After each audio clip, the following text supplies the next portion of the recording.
de las vitaminas B en el sistema nervioso y su rol en el manejo de la neuropatía periférica.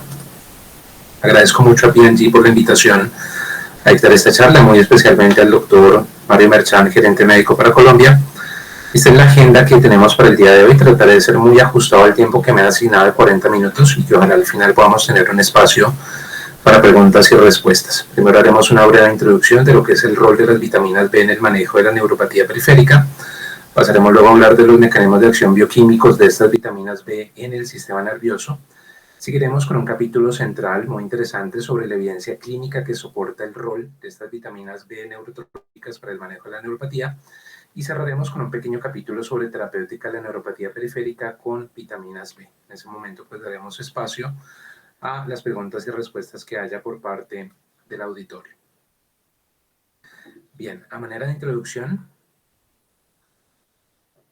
debemos recordar que el complejo B son un grupo muy grande de vitaminas que van de la B1 a la B12, pero realmente para las cuales se ha documentado que pueden funcionar para el manejo, prevención y manejo de la neuropatía, son la B1, también llamada tiamina, la B6, llamada también piridoxina, y la B12, llamada también cobalamina. Recordamos que todas ellas son hidrosolubles, por lo tanto tienen un bajo potencial de acumularse en el organismo. Digamos que esto en buena medida nos explica también su bajo potencial de toxicidad, y pues tenemos claro que muchos pacientes podrían entrar en deficiencia por diferentes razones, particularmente por situaciones nutricionales que los pueden llevar a estados deficitarios.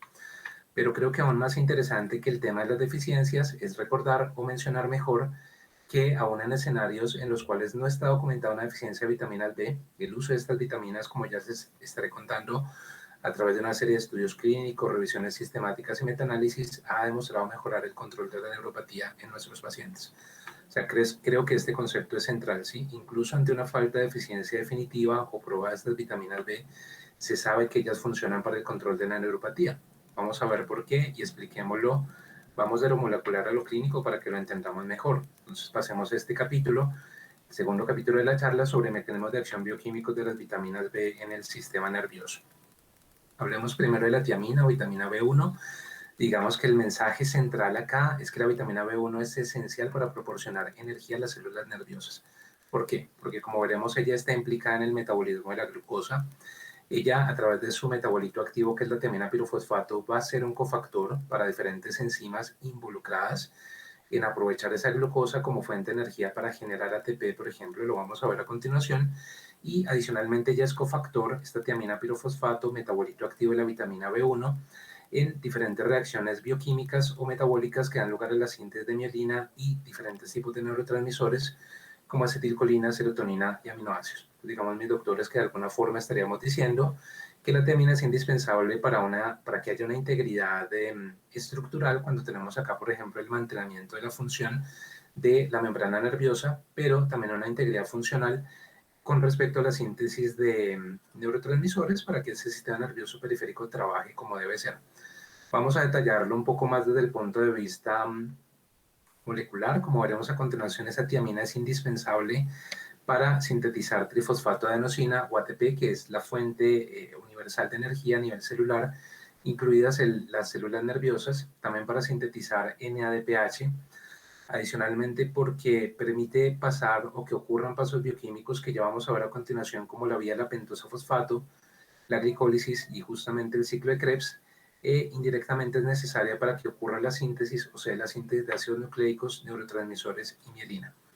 Veámoslo acá un poquito más detallado para que lo entendamos mejor. Entonces, justamente esta tiamina, en su forma activa, que es la tiamina pirofosfato, va, por ejemplo, a ser cofactor de enzimas como esta transquetolasa o transcetolasa que tenemos acá, esta piruvato deshidrogenasa que tenemos acá, y esta alfa-cetoglutarato deshidrogenasa. ¿Qué pasa? Que de alguna forma esa tiamina nos estaría conectando lo que son la vía de la pentosa, la vía de la glicólisis o la vía glicolítica, con la vía de la pentosa fosfato, por ejemplo, pero a su vez la vía glicolítica con el ciclo de Krebs o ciclo del ácido cítrico, que va a tener como producto final, y todos lo recordamos, al ATP, ¿cierto? Combustible fundamental para que las fibras nerviosas puedan trabajar de manera adecuada. Digamos que diferentes estudios de tipo molecular han documentado cómo justamente en la neuropatía y en la neuropatía periférica hay una depresión muy importante del ATP en estas fibras nerviosas que afecta en buena medida los procesos de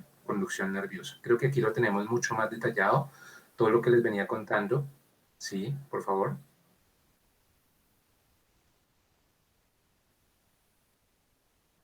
Ah,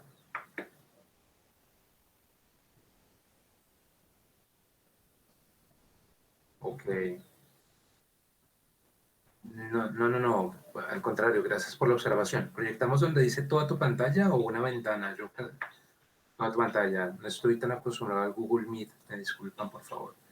Y no tuvimos tampoco la posibilidad de hacer eh, pruebas de video. Entonces, ahí estoy compartiendo nuevamente la presentación. Me dicen.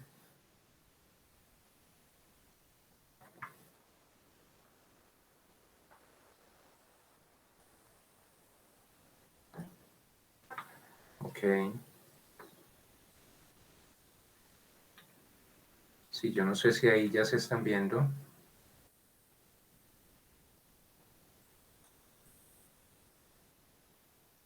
Sí.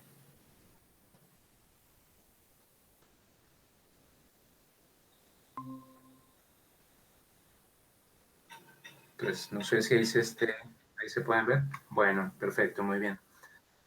No, no hay problema, muchas gracias. Entonces, digamos que acá, en este esquema, que igual ustedes lo pueden encontrar en una de nuestras publicaciones dirigida a explicar en detalle toda la parte molecular de cómo las vitaminas B son indispensables para un correcto funcionamiento del sistema nervioso, pues vemos que esa tiamina pirofosfato es cofactor de esta enzima que aparece ahí como TK, ¿cierto? En azul en la diapositiva. Eso ni más ni menos que nos permite vincular a la vía de la glicólisis con la vía de la pentosa fosfato. ¿Para qué? ¿O por qué es importante eso para la fisiología del sistema nervioso?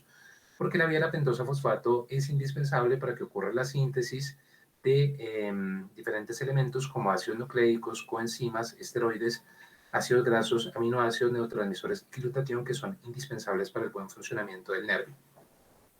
Pero tenemos otra enzima que aparece ahí en la imagen como PDH, ¿cierto? En color como moradito o fucsia, que cataliza la conversión de piruvato en acetil-CoA. Digamos que ese va a ser el vínculo que permite conectar esta vía glicolítica con el ciclo de Krebs o ciclo de los ácidos carboxílicos, que en últimas nos permite tener también la síntesis de ATP, como habíamos dicho, pero también tener la conversión de alfa-cetoglutarato en succinil-CoA. ¿Por qué? Porque la atenina pirofosfato es cofactor de esa enzima que vemos en color verde en la diapositiva, que es la AKD o alfa-cetoglutarato deshidrogenasa, indispensable, por ejemplo, para que se pueda dar la síntesis de neurotransmisores como el glutamato, el GABA y el aspartato.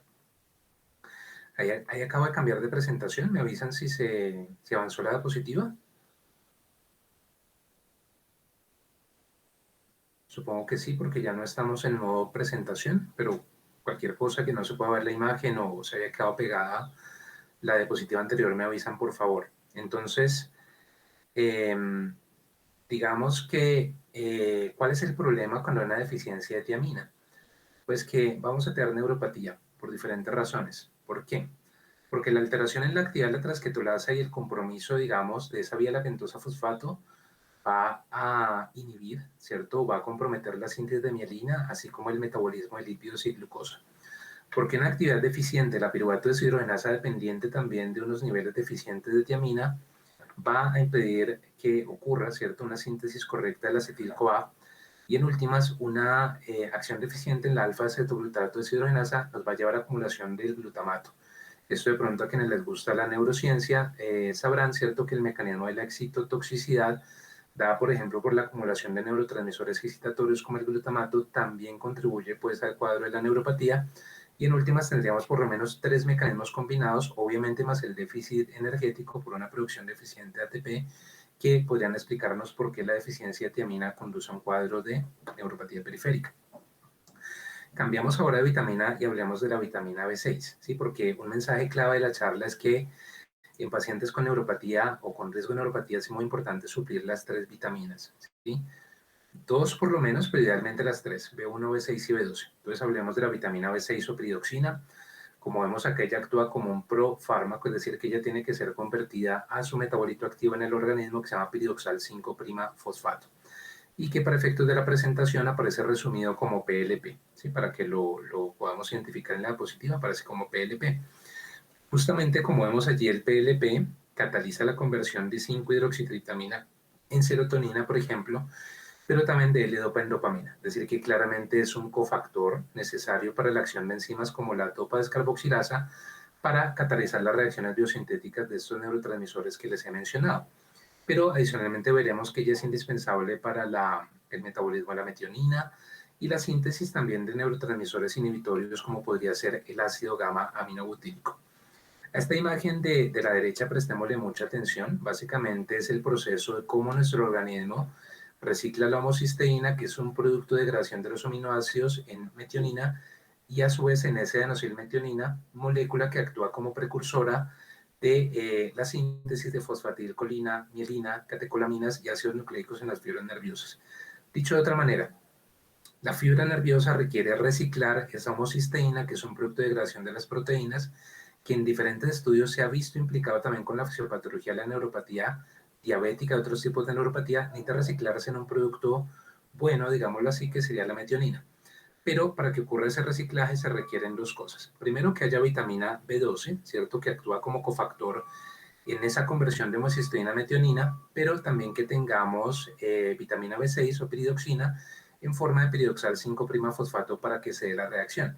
Por eso es que les digo que no tiene mucho sentido, por ejemplo, suplementar una sola de las vitaminas, ¿sí? No, yo entonces suplemento piridoxina en neuropatía, pero me olvido de la B12 y la B1. No tiene mucho sentido. Creo que lo más lógico, y lo veremos en la parte terapéutica, es suplementarlas las tres. Justamente está documentado cómo el exceso o la acumulación de esa homocisteína en el nervio conduce a daño neuronal y en últimas a muerte incluso de la fibra nerviosa.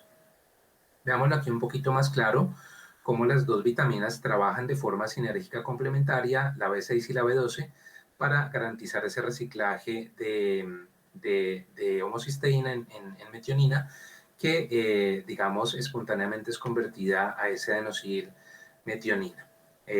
Aquí en la diapositiva pues yo les cuento un poquito sobre un modelo de neuropatía que es muy importante en farmacología, que es la neuropatía inducida por metotrexate como reacción adversa al medicamento, fármaco que sabemos causa neuropatía, ¿cierto? Que es dosis dependiente, que es acumulativa y que justamente está relacionada con los aumentos, el aumento, perdón, en los niveles plasmáticos de homocisteína y un déficit o un agotamiento funcional, si se quiere, no solo en ácido fólico, que obviamente es como lo primero que uno piensa para metotrexate, que es un fármaco antifolato, sino también en los niveles de vitamina B6 y vitamina B12.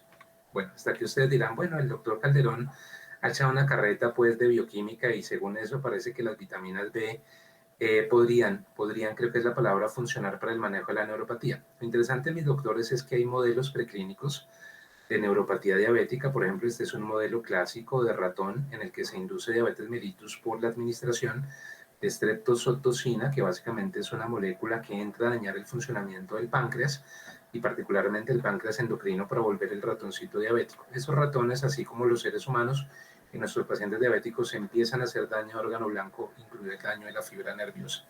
Justamente vemos aquí como lo que sería el antes y el después en los paneles 2A y 2B, la fibra nerviosa dañada con el perineuro engrosado, por ejemplo, las alteraciones a nivel de los cuerpos neuronales. Y cuando estos ratoncitos se expusieron, es muy interesante el trabajo, ustedes lo pueden leer, el trabajo de Sana, cuando estos animalitos se expusieron a dosis altas de vitaminas B neurotropas, revirtieron, ¿cierto?, los cambios histopatológicos relacionados con la neuropatía. Entonces, digamos que es una primera evidencia preclínica que nos dicen, hombre, mucho cuidado porque las vitaminas B definitivamente son tróficas para el nervio y son necesarias para que la fibra nerviosa pueda trabajar de manera correcta.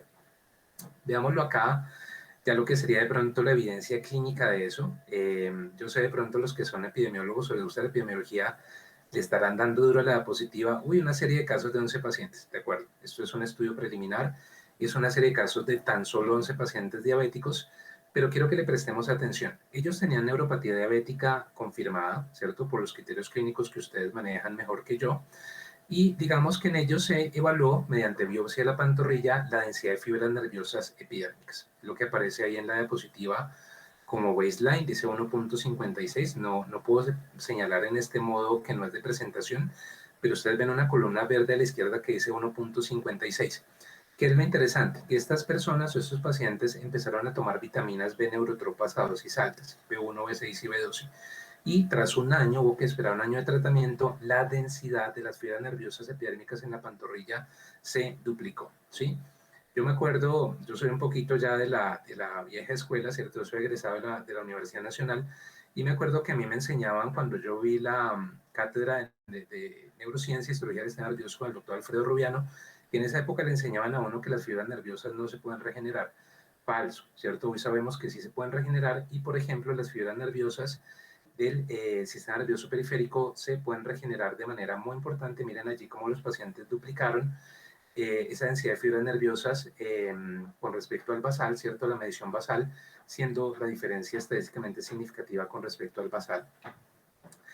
Digamos que mucho de lo que yo les he contado aquí muy rápidamente, ¿cierto? En 10 o 15 minuticos lo pueden leer en detalle en este artículo que publicamos con mi colega, el profesor Mauricio Nava de la Universidad del Rosario. Entonces, está ese artículo, está en Open Access, es de ustedes, por favor, léanlo si en algún momento nos quieren escribir con respecto a algo que de pronto quisieran ampliar o incluso quisieran controvertir, pues son más que bienvenidas esas apreciaciones. Aquí simplemente para contarles que este artículo ha sido uno de los más citados y leídos de la editorial YG en el último año y obtuvimos pues ese reconocimiento por parte de la editorial, algo que nos tiene muy contentos, digamos, de estar teniendo un impacto científico importante con nuestras publicaciones en esta área. Y pasemos entonces a lo que sería el tercer capítulo de la charla, sobre la evidencia clínica del rol de las vitaminas B para el manejo de la neuropatía periférica. Sí, yo sé que aquí en el auditorio puede haber muchos escépticos y eso está bien, ¿sí? Porque hemos tenido desastres en terapéutica. Yo creo que muchos recordamos, por ejemplo, a mí es un ejemplo que me gusta mucho dar a mis estudiantes, cuando nos mostraban hace 20 años el mecanismo de acción de la rosiglitazona, por ejemplo, y era espectacular, y luego yo creo que ustedes ya saben mejor que yo lo que nos encontramos después en la práctica clínica y lo que mostraron las revisiones sistemáticas y los metaanálisis. Entonces creo que por eso es importante también que hablemos de la parte clínica, y acá, por ejemplo, este es un estudio observacional que de acuerdo es bajo nivel de evidencia, pero es muy importante en el sentido de documentar algo que es que la relación entre los niveles plasmáticos de vitamina B12 y alteraciones funcionales y estructurales del nervio periférico en pacientes ancianos. ¿Sí? Digamos, para ir un poco resaltando ese concepto de que si las vitaminas B están disminuidas o están alteradas de alguna manera, vamos a tener neuropatía periférica en nuestros pacientes. Justamente en este estudio, que fue un estudio observacional muy grande, incluyó más de 2.300 pacientes con neuropatía periférica, pues se encontró, ¿cierto? Se encontró que eran los pacientes que tenían los niveles más bajos de vitaminas B, eran los mismos que tenían, escúchenme un segundo, ya que apago el celular para no tener interrupciones durante la conferencia.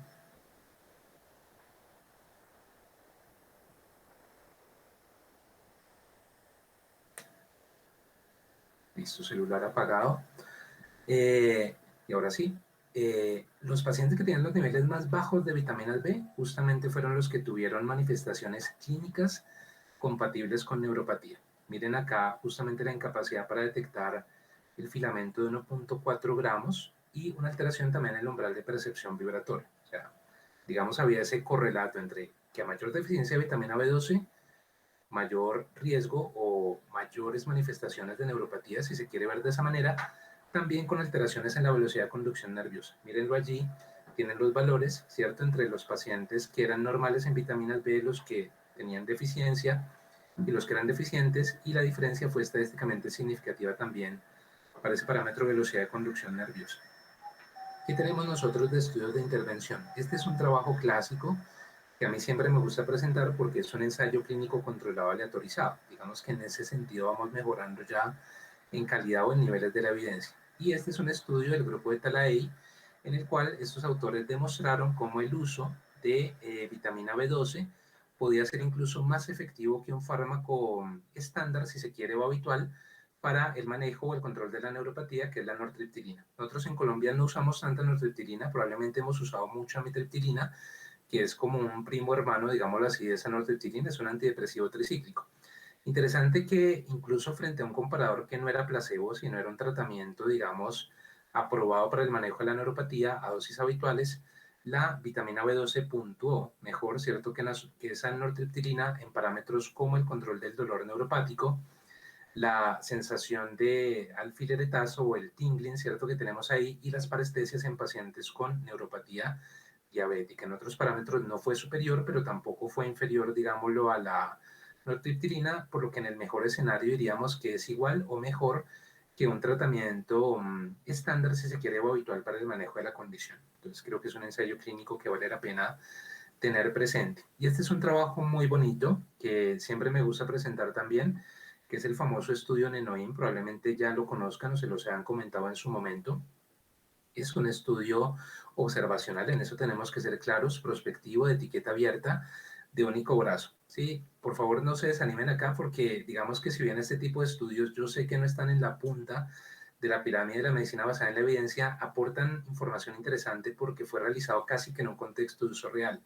¿Por qué les digo eso? Porque se incluyeron 411 pacientes en Indonesia con neuropatía periférica, oígase bien, neuropatía periférica de distinta etiología. Podía ser neuropatía diabética, podía ser túnel del carpo, podía ser idiopática, ¿cierto? Es decir, neuropatía de distinta etiología, y básicamente lo que se quería ver era en esos 411 pacientes, si los incluíamos hoy en el estudio, qué iba a pasar 90 días después de la inclusión, cuando ellos estaban tomando dosis altas de vitaminas B todos los días. Cuando les digo dosis altas, eran 100 miligramos, eso tengámoslo muy presente para la parte terapéutica, 100 miligramos día de vitamina B1 más 100 miligramos día de vitamina B6 más 5 miligramos día de vitamina B12. Sí, porque yo he escuchado colegas que me dicen, pero doctor Calderón o profesor Calderón, es que igual mi paciente lleva tomando un multivitamínico hace muchos años y ahí sigue con neuropatía. Pues claro, porque es que las dosis del multivitamínico no son, es que las dosis del multivitamínico están muy lejos de las dosis que se ha demostrado pueden tener, ¿cierto?, un efecto significativo para el control de la neuropatía. Tienen que ser dosis altas de las vitaminas, que si esas dosis son peligrosas, no, son extremadamente seguras, y ya estaremos hablando al final de la charla de la parte de seguridad. Entonces, 411 pacientes, se hizo la evaluación del puntaje de síntomas totales o TSS, que es como el gol estándar para la evaluación de síntomas de neuropatía, evaluando allí dolor lancinante, dolor quemante, parestesias y entumecimiento, y algo muy interesante es que se evaluó también dolor neuropático con VAS, con escala visual análoga, pero también calidad de vida. O sea, me parece que es importante que en los estudios clínicos se incluyan parámetros relacionados con calidad de vida para no quedarnos solamente con lo que de pronto a nosotros nos importa más como médicos, sino realmente el paciente cómo está vivenciando y cómo está afrontando ahora su enfermedad en un, digamos, en un modelo de antes y después del tratamiento. O sea, hoy y veámonos en 90 días, en 3 meses, a ver cómo seguiste la neuropatía y me cuentas. Pues estos pacientes, quiero contarles, mis doctores, que les fue bastante bien, ¿sí? De 411 que ingresaron al estudio, terminaron 390, es decir, la tasa de abandonos fue tremendamente baja. Tan solo 21 pacientes abandonaron el estudio, 18 por falta de eficacia, 3 por eventos adversos que ya estaremos mencionando. Pero en general hablaríamos de un perfil de eficacia, o me parece este más un estudio, un fase 4, un perfil de efectividad y seguridad excelente. Que es interesante que desde la primera visita, que aparece como B2 en la diapositiva, a los 15 días del estudio, ustedes ven un asterisco encima de la columna, ya hubo una diferencia estadísticamente significativa en el puntaje de síntomas totales, que se hizo cada vez más evidente en la medida que los pacientes progresaban en el estudio. Conclusión, mis doctores, de este trabajo, que la exposición continua, ¿cierto?, diaria a vitaminas B a dosis altas redujo de manera significativa y progresiva los síntomas de la neuropatía en este estudio observacional de antes y después a 90 días. ¿Qué mejoró? Todo, ¿cierto? Hubo mejoría, y fue una mejoría acumulativa progresiva en el dolor lancinante, en el dolor tipo quemazón, que es muy característico ese dolor tipo ardor en los pacientes con dolor de predominio neuropático. Mejoraron las parestesias y mejoró el entumecimiento, ¿sí? Paciente que le dice, bueno, es que yo siento es el brazo como dormido, la pierna dormida, esos síntomas también mejoraron. Pongámoslo en positivo, pongámoslo en porcentaje, cuánto mejoró cada cosa. El puntaje de síntomas totales mejoró en un 63% en promedio. Estas son diferencias de medias. El dolor lancinante mejoró en un 65%, el dolor quemante en un 81%, las parestesias en un 61% y el entumecimiento en un 56%. Y digamos que independientemente, creo, mis doctores, que este es un mensaje muy importante, entender que hay evidencia clínica ya que demuestra o nos habla de que estas vitaminas B no solo funcionan para la prevención y el manejo de la neuropatía diabética, sino también de neuropatía de siguiente etiología. Por lo menos eso sugirió el estudio Nenoin, porque era claro que pacientes, por ejemplo, que presentaban neuropatía por síndrome del túnel del carpo, idiopática o por un mecanismo en combinación, también se beneficiaron de esta intervención con las vitaminas B neurotropas. Que si mejoró la calidad de vida, claro que mejoró, porque los pacientes se sentían mejor, no les dolía o les dolía mucho menos y eran más funcionales. Entonces vemos allí una mejoría que se documentó en el estudio, tanto en el componente físico, en el panel izquierdo, en la parte izquierda de la diapositiva, y en el componente mental, en la parte derecha. ¿Cuáles fueron los 3 pacientes que abandonaban por eventos adversos o que fueron retirados del estudio? Un caso de dispepsia, un caso de náuseas, eso mis doctores casi que puede ocurrir con cualquier medicamento administrado por vía oral, y el caso de pie diabético yo lo pondría en duda, ¿sí? Porque si a mí un paciente con la diabetes mellitus de larga data me hace un pie diabético y es que además está tomando, no sé, pregabalina y metformina de vitaminas B y yo le echo la culpa al medicamento, pues probablemente es más por la enfermedad de base, ¿verdad? Pero curiosamente el investigador principal del estudio lo adjudicó al medicamento de prueba, que era la combinación de estas vitaminas B neurotropas. Vámonos con lo que yo sé que más nos gusta a todos, las revisiones sistemáticas y metaanálisis. Este trabajo del grupo de SON en neuropatía diabética sobre la efectividad de la vitamina B12. Ellos incluyeron 7 ensayos clínicos controlados aleatorizados en los cuales se evaluó la eficacia de la vitamina B12 para el manejo de la neuropatía diabética. Y que encontraron son los cuadritos rojos que yo les coloco ahí, que para los 4 desenlaces que ellos consideraron que fueron dolor, mejoría en el dolor o en síntomas somatosensoriales, umbral de percepción vibratoria, síntomas autonómicos y mediciones electrofisiológicas, por lo menos uno, sino 2 o 3 de esos parámetros mejoraban en los diferentes estudios. Me explico. Si nos quedamos, por ejemplo, con medidas electrofisiológicas, se documentó una mejoría estadísticamente significativa en el estudio de Winkler, pero también en el estudio de Strake, en el estudio de Lee y en el estudio de Baxartan, ¿cierto?, que aparece en la parte inferior. Excúsenme que la letra está un poco pequeña y un poco borrosa, pero yo les puedo compartir todas las referencias de la presentación, no tengo ningún problema en que tengamos pues esa política de transparencia entre el auditorio y el expositor. Entonces, justamente mejoría, ¿cierto? Por lo menos en uno de 4 parámetros que tenemos allí, lo cual, digamos, sugiere o confirma, creo que la palabra confirma mejor el beneficio de la vitamina B12 para el manejo de la neuropatía diabética, que creo que ya lo habíamos soportado con otros estudios que hemos mencionado anteriormente. Conclusión de esta parte, las vitaminas B neurotropas contribuyen al funcionamiento óptimo del nervio. Cuando hay deficiencia en estas vitaminas va a haber neuropatía, mis doctores. Entonces tenemos que acostumbrarnos a medir niveles de estas vitaminas, a evaluarlos, ¿cierto? A hacer suplencia, incluso a garantizar un aporte adecuado de vitaminas B, adelantándonos a lo que puede pasar, por ejemplo, sabiendo que un paciente que toma metformina puede entrar en deficiencia de vitamina B12, pues yo me adelanto a que eso pase. Sí, no me espero que el paciente haga la neuropatía, pues, para darle la suplencia de las vitaminas, ¿verdad? Estos datos o esta información, que puede ser de pronto preclínica o teórica, se ha confirmado a través de diferentes estudios, el estudio de Hakim y colaboradores, el Nenoin que yo les mostraba, pero también una revisión sistemática de ensayos clínicos controlados que demuestra la eficacia de esta vitamina B12 para el manejo de la neuropatía diabética. Y ya para ir cerrando, mis doctores, paso a la última parte de la presentación, y más de pronto si nos queda algo de tiempo podemos proceder con la parte de preguntas y respuestas. El último capítulo de la charla sería la terapéutica de la neuropatía periférica con estas vitaminas B. Esta imagen me parece fundamental para que por favor la tengamos presente y un recorderis de lo que hemos dicho hasta acá. La vitamina B1 fortalece los nervios si se quiere y sirve como fuente de energía, estamos de acuerdo. La vitamina B6 promueve la transmisión de impulsos nerviosos y se le ha documentado un efecto antinociceptivo que puede ser muy importante para el control del dolor neuropático. ¿Por qué? Porque ella bloquea receptores P2X para el ATP en la periferia, en el nervio central, y la vitamina B12, mis doctores, es trófica para el nervio. Se ha documentado que ella regenera, por la regeneración de fibras nerviosas que previamente se habían dañado por una diabetes mellitus o por otra causa. Entonces, sinergia, se llama sinergia bioquímica o farmacológica, si le quieren llamar, por lo cual, vuelvo, les digo, no basta con una sola vitamina, hay que emplear la combinación. Me enorgullece también compartirles este consenso que está por ser aceptado ya en la revista de Medicina Interna de México, que es una de las revistas pues, más tradicionales de medicina interna en Latinoamérica, y ya ha sido aceptado este consenso para publicación sobre uso de las vitaminas B neurotropas en sistema nervioso central. En México y Centroamérica tuve la oportunidad de partir con colegas muy especiales de Guatemala, como el doctor Franco o los doctores Leal, Orozco, Plasencia y Sánchez de México, sobre lo que era la experiencia. Yo estoy más dedicado a la Academia de la Investigación, pero ellos muy a la parte clínica, cuál era la experiencia de ellos y cómo podemos integrar de pronto ese conocimiento básico de la bioquímica que ya teníamos con lo que era la experiencia que ellos habían tenido en el uso de estas vitaminas B para el manejo de la neuropatía.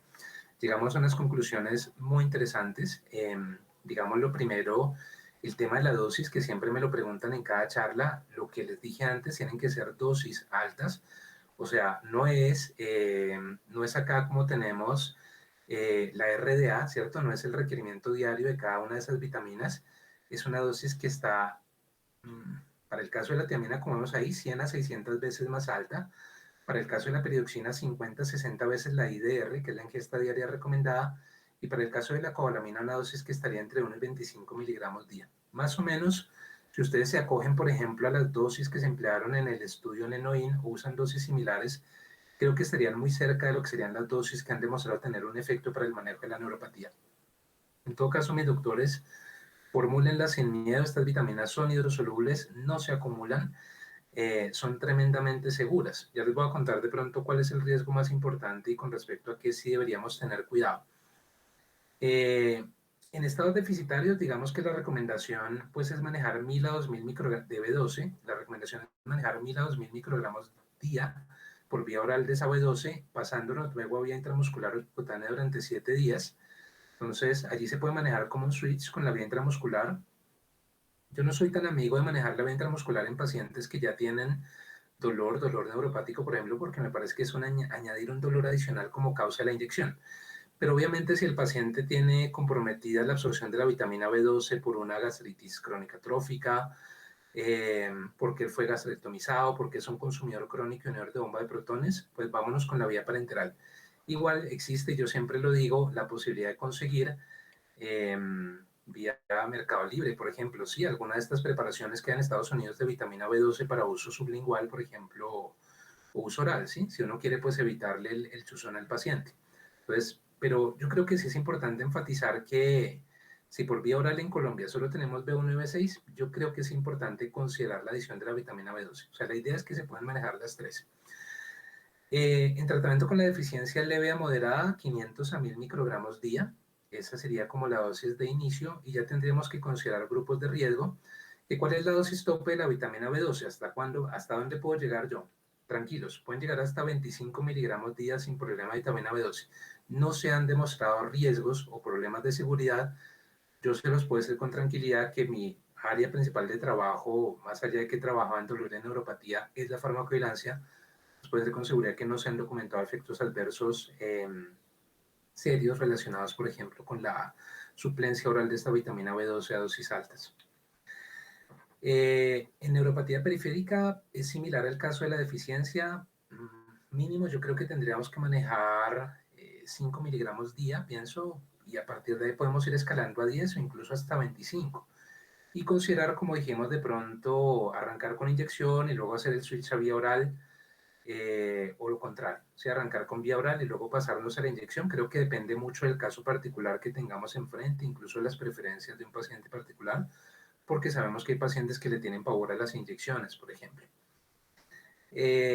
Nos quedaría entonces, resumiendo, recapitulando la parte de la dosis, yo les diría B1, dosis de 100 a 300 miligramos día, están bien. B6 es la misma dosis, en general la dosis de B1 va muy amarrada a la de la vitamina B6. ¿Qué les digo eso sí, mis doctores, con la vitamina B6? Dosis, megadosis de más de 500 miligramos, 1 gramo al día por más de 6 meses o un año, se han visto asociada con neuropatía reversible. Es una neuropatía periférica por B6 que no tenemos muy clara la explicación, pero digamos es la única en la cual uno debería considerar no pasarse de los 500 miligramos día de B6 y no pasarse de los 6 meses de tratamiento. ¿Qué pasa con el paciente que yo quiero manejarle suplencia de vitaminas B a largo plazo, pues manéjesela, pero entonces de pronto si ya completó 6 meses de tratamiento, démosle un descansito al paciente de unos 3 a 6 meses y volvemos a reiniciar un nuevo ciclo de vitaminas B. Sí, creo que es lo más adecuado.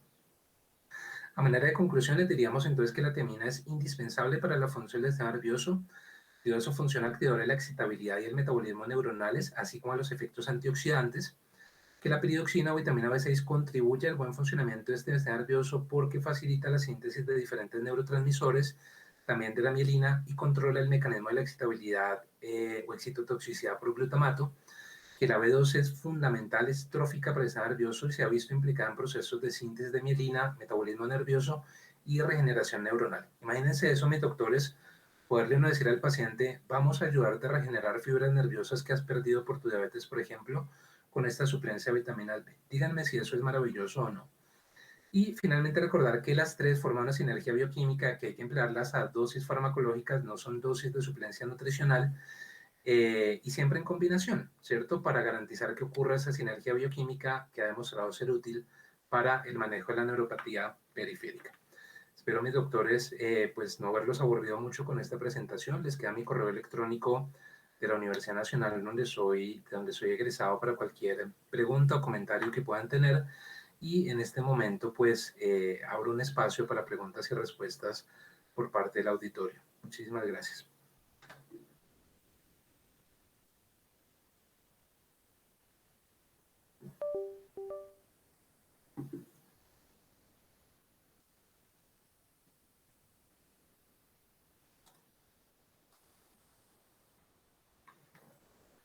Bueno, muy bien. Espero que sea porque quedó todo claro y no que quedó todo confuso.